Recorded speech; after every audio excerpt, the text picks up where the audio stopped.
नमस्कार मित्रांनो, राज्यातील अंगणवाडी कर्मचाऱ्यांसाठी एक महत्त्वाची न्यूज अपडेट आहे.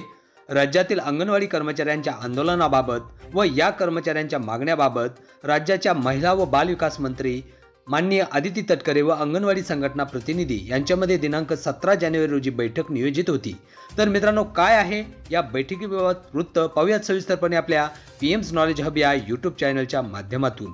तत्पूर्वी मित्रांनो, विनंती एकच असेल, आपण जर आपल्या चॅनलवर नवीन असाल तर जरूर सबस्क्राईब करा, जेणेकरून आपणास अशाच प्रकारचे अंगणवाडी कर्मचारी रिलेटेड न्यूज अपडेट्स मिळत जातील.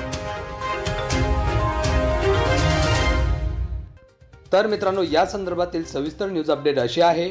राज्यातील अंगणवाडी कर्मचारी आपल्या मानधनवाढ व इतर मागण्यांसाठी 4 डिसेंबर 2023 पासून आंदोलन करीत आहेत. गेल्या 44 दिवसापासून राज्यामध्ये अंगणवाडी कर्मचाऱ्यांचे काम बंद आंदोलन चालू आहे. या पार्श्वभूमीवर राज्याच्या महिला व बालविकास मंत्री माननीय आदिती तटकरे यांची समवेत अंगणवाडी संघटना यांची बैठक बुधवारी दिनांक 17 जानेवारी रोजी आयोजित करण्यात आली होती.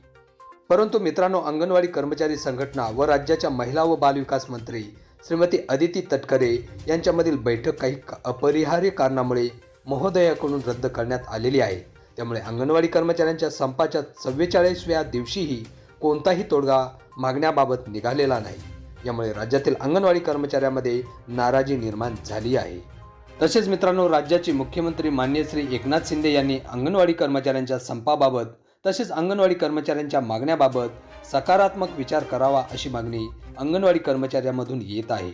अंगणवाडी कर्मचाऱ्यांच्या संप लांबणीमुळे राज्यातील गर्भवती महिला, स्तनदा माता, बालके आणि कुपोषित बालके यांच्या आरोग्याची हेळसांड होत आहे. याकडे राज्याचे माननीय मुख्यमंत्री एकनाथ शिंदे यांनी लक्ष घालावे व या आंदोलनाबाबत शक्य तितक्या लवकर तोडगा काढावा अशी अपेक्षा राज्यातील जनतेकडून केली जात आहे. तर मित्रांनो, अशाच न्यूज अपडेटसाठी कनेक्टेड राहा आपल्या पीएम्स नॉलेज हब या यूट्यूब चॅनलशी. धन्यवाद.